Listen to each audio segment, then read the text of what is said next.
नमस्कार, जय सीएलसी। मैं आपका अपना श्रवण।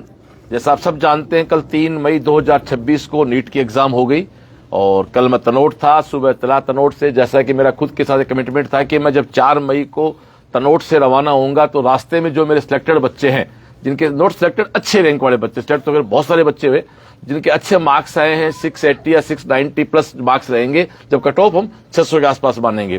तो मैं चला तनोट से, उसके बाद बीकानेर ब्रांच पे रुका। बीकानेर ब्रांच पे जहां हमारी बच्ची एलेना बानो, जिसके 750 के आसपास मार्क्स हैं, प्रीति शर्मा के 670 या 75 के आसपास मार्क्स हैं, यानी वहां 4 बच्चों से आपकी बात कराई गई।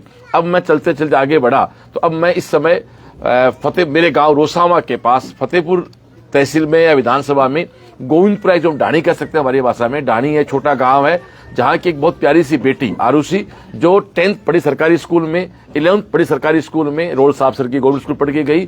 12th में आप सीएलसी गए और 12th के साथ आपकी 36,000 रैंक थी। वापस आपने ट्रस्ट सीएलसी पे किया, सीएलसी हॉस्टल में रहे और खैर तो चेहरा इतना नोन है मेरे लिए। दोनों चेहरे में जो मेरे पास बैठे पूरे कैंप पे आपके साथ लास्ट के 4 महीने हम लोगों ने रात भर जग के जो काम किया, एक पिता पुत्री की तरह, उसकी देन है कि आज आपका स्कोर है 695।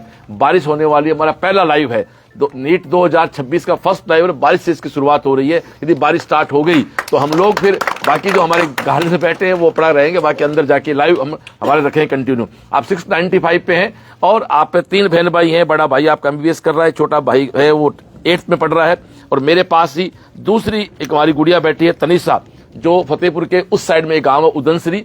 आपके पिता गांव में अपने दुकान चलाते हैं और आपके फादर खेती करते हैं। आपका 10th का स्कोर 96 है, 12th का 98 है। आर्यभट्ट एक अच्छा स्कूल है फतेहपुर का, वहां आप 12th पास किया। उसके डायरेक्टर राजपाल शेखावत साहब, जो मेरे अच्छे पारिवारिक व्यक्ति, गाइडेंस से आप सीएलसी आए और आपके 630 मार्क्स हैं और आप एससी कैटेगरी बिलोंग करते हैं तो 630 मार्क्स पे एक अच्छी कॉलेज आपको मिलेगी। और जहां तक मेरे पास फीडबैक है, आपके साथ के अन्य भी कुछ बच्चे अन्य संस्थाओं में गए होंगे, लेकिन हाईएस्ट स्कोर जो नीट 2026 का बना है वो तनिषा का बना है। इसका मतलब है कि 12th में आपका बढ़िया स्कोर होना एक आधार है, बट 12th के बाद यदि आप एक बेटर संस्था का, बेटर टीम का, बेटर टीचिंग का, बेटर नोट्स का, बेटर कैंप का, बेटर असेंबली का फॉलो नहीं करते हैं तो कई बार अच्छे प्रतिभा होने के बावजूद भी आप थोड़ा सा पीछे रह जाते हैं। तो ये जो मेरे पास 2 बेटियां बैठी हैं, आप आरुषि हैं जिसका स्कोर 695 बन रहा है, आप सीज फ्रेशर और बोथ आर फ्रेशर, दोनों बच्चे फ्रेशर हैं। दोनों का 12वीं के बाद पहली बार में सिलेक्शन हो रहा है और ये भी हमारे पास तो 1 साल रही फाउंडेशन में और ये गुड़िया स्कूल आर्यभट्ट से पढ़ के हमारे पास आई और आप 630 का स्कोर आपका है और निश्चित रूप से दोनों अच्छी कॉलेज में आप जाएंगी। तो मैं एक आप 2 बहनें हैं, छोटी बहन आपकी अभी 10th पे पढ़ रही है, तो मैं चाहूंगा कि एक बच्चे से बात कराई जाए। अभी हम लोग गोविंदपुरा में बैठे। गोविंदपुरा का मतलब है कि अपने जब फतेहपुर से रतनगढ़ जाते हैं तो हाईवे जो है उस पर एक रोल साबसर बड़ा गांव आता है। रोल साबसर के पहले 2 ढाणियां हैं, हरजालपुरा और गोविंदपुरा। उसको ढाणी कहते हैं, चमड़िया ढाणी भी कहते हैं, याद है मेरे कुछ याद है। हम नारी रहते थे तो कुछ मित्र पढ़ते थे तो चमड़िया ढाणी भी कहते हैं। चमड़िया सेठ होने कुछ यहाँ कुआ वगैरह था, वो एक जो यहाँ की हिस्ट्री रही है। तो एक छोटे से गांव की एक बच्ची 695 का स्कोर है। जहां तक मेरी कैलकुलेशन है कल शाम से लेकर अब तक की कि 695 पे आपकी रैंक निश्चित रूप से पहले 200 तक आराम से आ जाएगी और 200 की रैंक आने का मतलब आप ओबीसी में भी हैं, आप गर्ल्स कैटेगरी में तो एम्स दिल्ली हो सकता आपको नहीं मिले, लेकिन उसके बाद मौलाना आजाद और लेडी हार्डिंग तो आपका खैर श्योर है। कनेक्टिविटी आप 630 पे स्कोर पे, आपके पास एससी का रिजर्वेशन है तो आप भी निश्चित रूप से दिल्ली लेडी हार्डिंग तक पहुंच जाएंगी। बाकी राजस्थान का श्रेष्ठ कॉलेज एसएमएस है वो आपको मिलना ही है।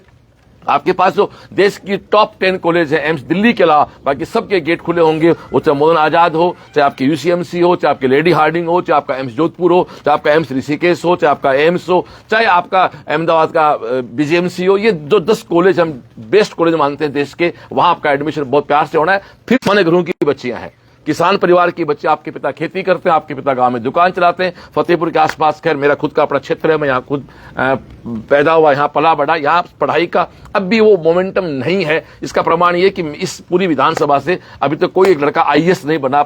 जब तक कोई प्योर आईएएस नहीं बने, प्योर आईपीएस नहीं बने, प्रॉपर आईएएस आईपीएस नहीं बने, कोई आरएस के एग्जाम का रिजल्ट उसको क्रैक नहीं करे, तब तक हम वहां शिक्षा के लेवल को बहुत ठीक नहीं कह सकते। खैर ईश्वर से प्रार्थना है, नाथ जी से प्रार्थना है कि ये रिजल्ट भी आए, यहाँ के बच्चे बहुत आगे बढ़े।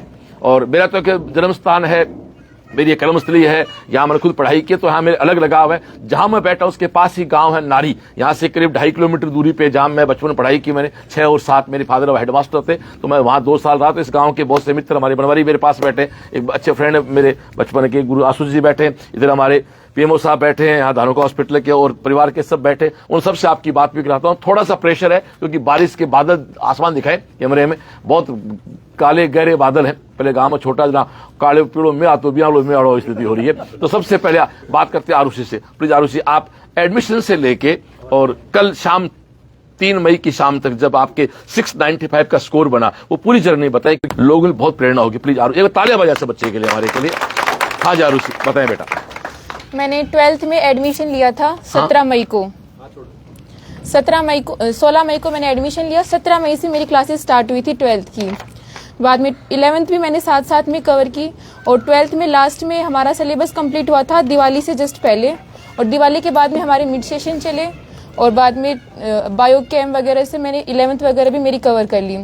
तो मेरा 12th के साथ में स्कोर था 515, रैंक थी 36,000। तो पहले फिर मैंने 16 जून को फिर से एडमिशन लिया सीएलसी में। टारगेट के अंदर मैंने 4th फेज के अंदर एडमिशन लिया था और टीचर्स ने बहुत अच्छे से पढ़ाया। 12th एकदम जो कंसेप्ट थे एकदम क्लियर हो गए। साहिल सर की जो प्लानिंग थी, बोस का अनुभव था, मैंने मतलब बोस ने कहा था कि कैंप फॉलो करना है, मैंने एक भी कैंप नहीं छोड़ा, एक भी टेस्ट नहीं छोड़ा। असेंबली भी मैंने सारी अटेंड की, जिससे कि असेंबली से ये होता है कि हनुमान चालीसा पढ़ाते हैं तो उससे मतलब हमारा माइंड काम रहता है, हमारे माइंड में कोई भी नेगेटिव चीज़ें नहीं आती, एकदम पॉजिटिव माइंडसेट रहता है, जो कि एग्ज़ाम प्रिपरेशन के लिए बहुत हेल्पफुल होता है।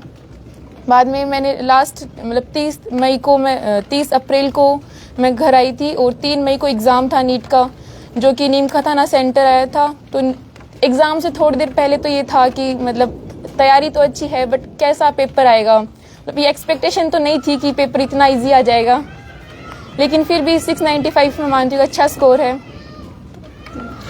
2-4 क्वेश्चन है। आपने कुल कितने टेस्ट दिए पूरी साल में? लगभग संख्या दान है तो लगभग 150 के लगभग। आपने पूरी एक साल में 150 टेस्ट दिए। आपका एडमिशन 16 जून को हुआ है, आपने खुद कोट किया है 16 जून को आपका एडमिशन हुआ।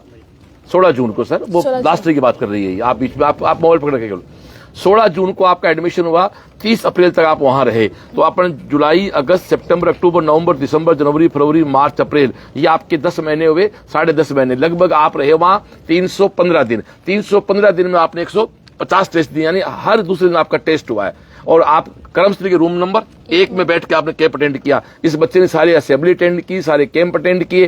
कैंप क्या है जरा आप बताना चाहेंगे, कैंप क्या है? हमारा कोर्स फरवरी के फर्स्ट वीक में हो गया। आई थिंक 4 फरवरी वाला बैच आपका 4 या 5 फरवरी को पूरा हो गया। तब उसके बाद आपका क्या स्ट्रेटेजी रही संस्था की?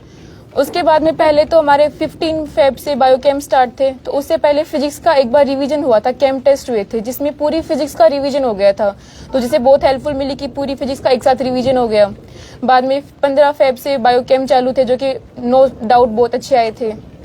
तो बायो कैंप हुए, उसके बाद में इको फिजिक्स हुए 18, और बाद में जो दंगल हुए तो हमारा बहुत बार रिवीजन हो गया, और जिसमें इस बार नो डाउट पेपर का लेवल बहुत अच्छा था। साहिल सर की जो प्लानिंग थी पेपर की वो बहुत ही ज्यादा अच्छी थी, और मतलब पेपर हमने इतनी हार्ड प्रैक्टिस किया था कि पेपर हमको बहुत इजी लगा, तो ऑफकोर्स नंबर भी अच्छे ही आए हैं। तो तेरे 695 बढ़े, यानी तेरे 25 नंबर गए, 5 गलत हुए। कैसे गलत हुए? किस सब्जेक्ट गलत हुए?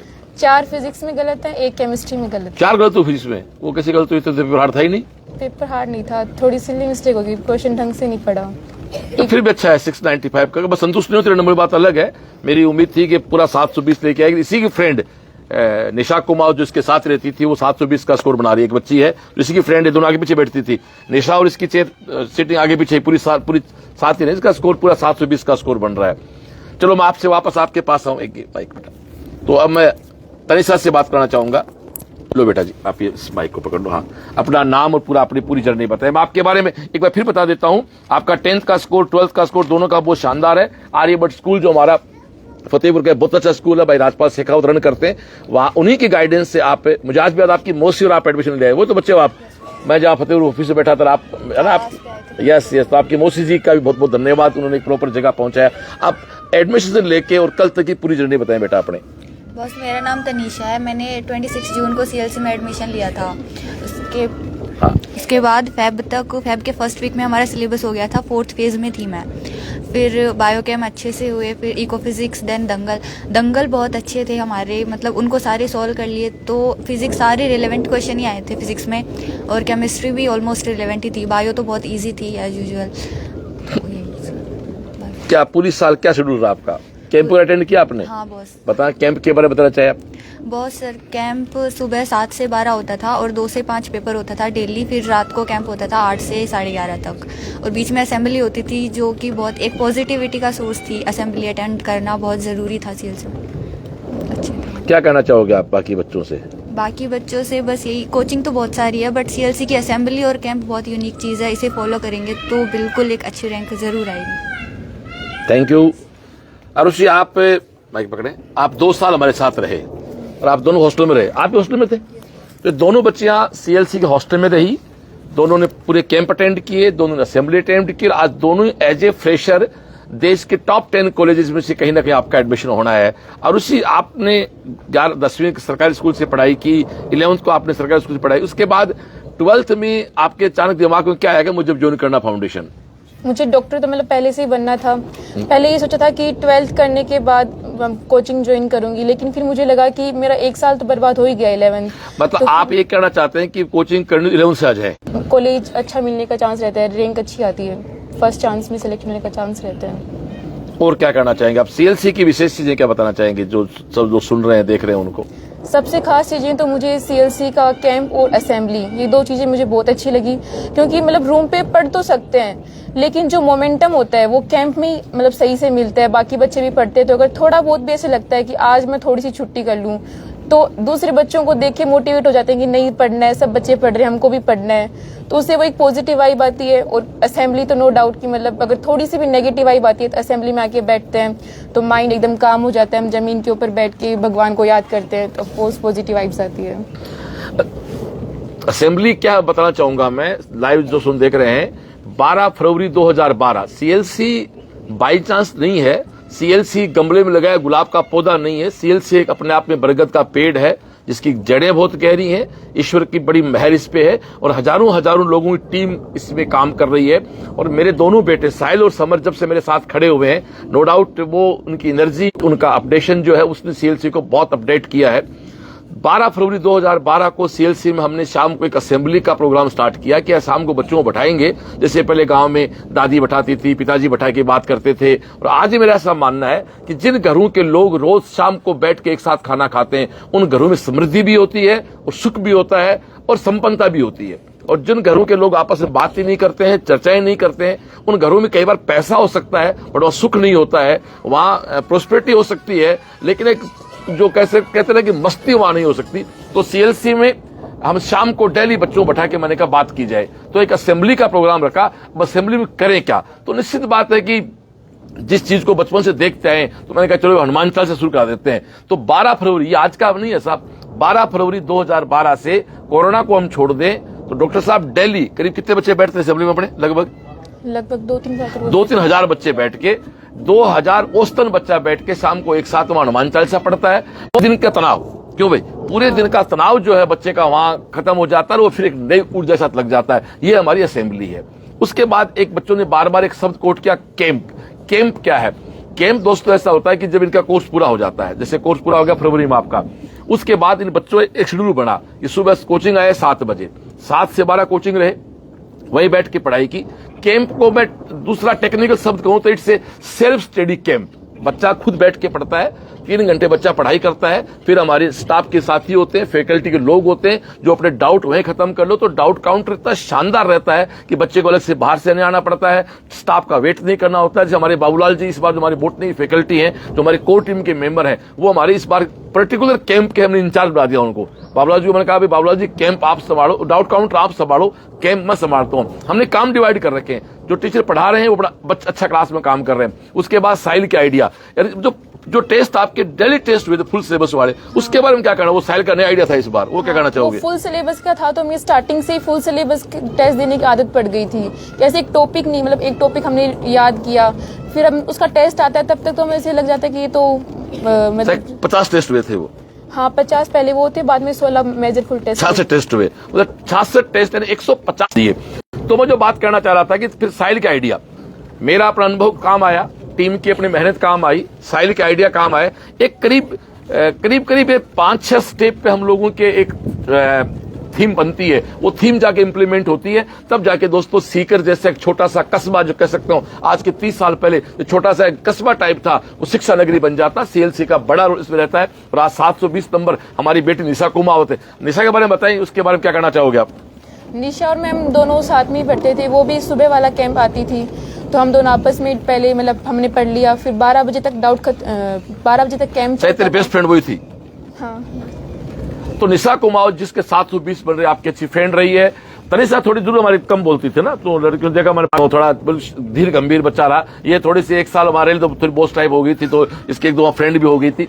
तो कैंप में 7 से 12 बच्चा बैठ के पढ़ता था। फिर वो बच्चा रूम पे जाएगा, अपना लंच करता है, वापस 2 बजे आता, 2 से 6 फिर बैठ के पढ़ता और उसी दौरान डाउट काउंट चलते थे। फिर 6 बजे बच्चा उठता, शाम को असेंबली होती और असेंबली जैसा कि बता रही है तनिषा और हमारी बेटियां बता रही हैं, करीब 2-3 हजार बच्चा रोज बैठ के वहां पाठ करता है हनुमान चालीसा के। एक पॉजिटिव वाइब आती है, पॉजिटिव ऊर्जा मिलती है। उसके बाद वापस रात को 8 से 11:30 बैठ के पढ़े। हमारे बच्चों ने कोई रात काली नहीं की, सब 11:30 पौने 12 सोए और सुबह 6 बजे उठे। कहीं तनाव नहीं था। मानना है इस देश के राष्ट्रपिता महात्मा गांधी जी की एक बात मुझे बहुत अच्छी लगती है कि आदमी काम के बोझ से नहीं दबता है, आदमी दबता काम की अव्यवस्था से। जिसके पास टाइम टेबल नहीं है, जिसके पास शेड्यूल नहीं है, जिसके पास मैनेजमेंट नहीं है, काम से वो दबता है। थोड़ी सी बारिश का सीजन आ गया तो मैं चाहूंगा कि एक बार हम छाता लेके बिल्कुल इधर आ जाए। तो भी साथ ये बैठ, तू बैठ, तेरे लिए है छाता, बाकी सब अब तू वीआईपी है, तुम दोनों ही हो। तो ये दोनों बेटियां हमारी जो है अच्छा कर रही हैं और निश्चित रूप से फतेहपुर की बेटियां, वैसे तो सारे बच्चे मेरे बराबर हैं, पर जब मेरे गांव के पास के बच्चे सिलेक्ट होते हैं तो नो डाउट मुझे ज्यादा खुशी होती है। और एक लाइन में क्या कहना चाहोगे आप अरुषि? एक लाइन में साहिल सर की प्लानिंग और बॉस का जो 30 साल का अनुभव था वो ही हमारी सफलता का रीजन है। तो तेरे नंबर से कितना संतुष्ट है? थोड़ी सी कम संतुष्ट है। और निशा के 720 बने तेरे बन सकते थे ना, क्यों निशा और तू बराबर ही थे। तो तेरे 4 फीस गड़बड़ कर दी तूने थोड़ी सी। कोई बात नहीं, जिंदगी जो होता है अच्छे के लिए होता है। एक बार माइक देना इस बच्चे के लिए। हाँ भाई निशा, तू क्या करना चाहेगी? आप 11th-12th पढ़ के गए, आप एक अच्छे स्कूल से पढ़ के गए, फिर भी आपको क्या कभी ये लगा क्या कि काश मैं भी आई थी फाउंडेशन में? हाँ लगा तो था, मतलब फाउंडेशन तो वैसे अच्छी होती है क्योंकि फिजिक्स के लिए फाउंडेशन बहुत जरूरी है। मैं एक बात कहना चाहूँ लाइव के माध्यम से, ये हमारे पास 12th से आई, ये टारगेट से आई, बस यही रैंक का फर्क है। दोनों बच्चों आयु की सेम है। मैं ये कह सकता हूँ कि समय के साथ आपको चलना होगा। दोस्तों आजकल नीट और जेई की जो प्रिपरेशन है ना, वो स्टार्ट 6ठी क्लास से हो जाता है। 6, 7, 8, 9, 10 का प्री फाउंडेशन। तो मैं तो कहना चाहता हूं कि फतेहपुर और आसपास सीकर में सब नॉन रहते हैं हमारे, आप 6ठी क्लास से बच्चा हमारे पास भेज सकते हैं। वहां खुद के हमारे हॉस्टल्स हैं, वहां एक चलता प्री फाउंडेशन। और 6ठी से नहीं तो 9th क्लास से तो आपको बच्चा भेज देना चाहिए। 11th भी मैं आजकल बहुत लेट मानता हूँ। देखा होगा आपने वहां छोटे छोटे बच्चे, क्यों हमारा जो जेई का टॉपर है हिमांशु जहांगीर, वो आपको पता है, शुभम जहांगीर, वो 8th से पढ़ रहा है, वो 5 साल से पढ़ रहा है। और बहुत सारे बच्चों के 700 अच्छे मार्क्स बन रहे हैं। कुल कितने बच्चों के मार्क्स 700 प्लस के बच्चे हैं, 680 में कितने बच्चे हैं, कट ऑफ क्या है, इनके बारे में कल बात करेंगे। अब बारिश का एक अच्छा मौसम है, 26 के सीरीज का ये पहला लाइव है जिसका स्वागत बारिश के द्वारा हुआ है। मेरे गांव के पास से किया और ये मैंने एक कमिटमेंट था। वैसे मुझे सबसे पहला लाइव रामगढ़ में करना था, हमारी बेटी कोमल के घर, लेकिन थोड़ा आने में जल्दीबाजी थी इसलिए उसके वहां नहीं कर पाए। और रामगढ़ में दोबारा जैसे मेरे जाएंगे, जब वहां करीब 10-12 बच्चे सिलेक्ट हो रहे हैं, जैसे मेरे बेल्ट के, जैसे फ्लोदी का बच्चा था जिसके 715 बन रहे हैं, नवीन जहांगीर के, वो बस में आ रहा था, हम गाड़ी में, तो उसने बस का रूट पकड़ लिया डीडवाना वाला, नहीं तो फ्लोदी भी हमारा एक लाइव करने का मूड था। ऐसे बहुत सारे बच्चे, एक बच्चा हमारा डूंगरी से था पर वहां थोड़े लेट हो गए इसलिए नहीं कर पाए कि मुझे आरुषि के साथ और तनिषा के साथ लाइव करनी, मेरे गांव से करनी थी, मेरे कस्बे से करनी थी। और कोई विशेष बात कहना चाहेंगे? असेंबली और कैंप बहुत। थैंक यू बेटा जी। तो ये हमारी दोनों बेटियां, तो इन दोनों का आज एक लाइव हुआ। फिर से कह देता हूं, आप 10th पढ़े गवर्नमेंट स्कूल में, 11वीं में आप वहां से पढ़े रोड साहब से, हमारे पास एक बड़ा गांव है। उसके बाद आप सीएलसी गए, 1 साल सीएलसी 12th के साथ रहे, 12th का स्कोर भी आपका 92% आया, तब भी आप हॉस्टल में थे। लास्ट में फिर इस बार वापस आप हॉस्टल में रहे, कैंप सब आपने अटेंड की और आज आप 695 के साथ है। और आप पहले साल में ही अपना हॉस्टल में रह के और 630 का और आपके पास अपना एससी का रजिस्ट्रेशन कार्ड, दोनों अच्छी आप कॉलेज जाएंगे। इसके अलावा सब बढ़िया। तो ये बहुत बहुत धन्यवाद, नमस्कार, जय सीएलसी।